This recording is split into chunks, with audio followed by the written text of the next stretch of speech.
Sir क्या BJP यहाँ के लोगों को धोखा अलावा और दिया क्या? हमें धोखा ही मिल रहा है। हमें इलेक्शन के नाम पे धोखा मिल रहा है। हमें बेरोजगारी को हल करने के नाम पे धोखा दिया जाता है।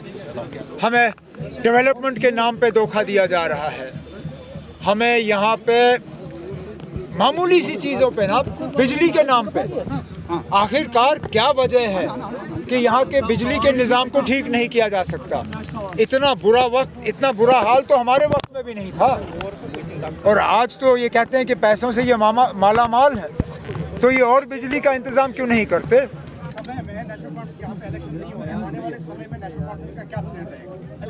तब हम इलेक्शन मांग रहे हैं और क्या कर सकते हैं?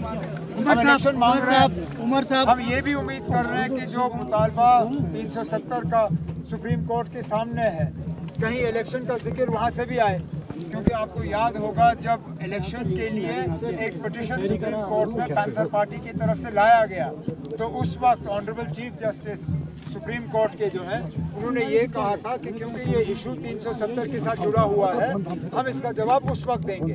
तो हम ये उम्मीद कर रहे हैं कि जब 370 की जजमेंट सुप्रीम कोर्ट से आ जाए तो उसमें इलेक्शन का भी जिक्र। ये हमारी बहुत बड़ी बदकिस्मती है कि बेगुनाह लोग आज जेल में दरबदर की ठोकरें खा रहे हैं। जो मामूली से मामूली इल्ज़ाम में पकड़े गए हैं उनको बेल होता नहीं, और सालों साल तक ये लोग जो हैं जेल में फंसे रहते हैं।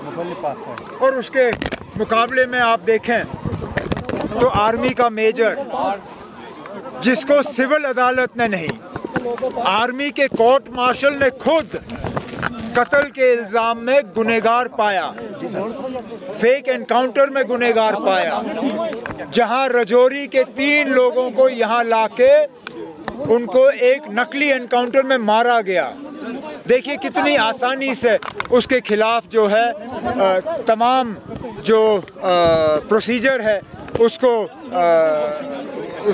अलग एक साइड रख के उसको बेल दी जाती है। मैं हुकूमत से, खासकर मरकज़ की हुकूमत से गुजारिश करना चाहता हूँ कि यहाँ के लोगों के साथ इस तरह खिलवाड़ मत करिए।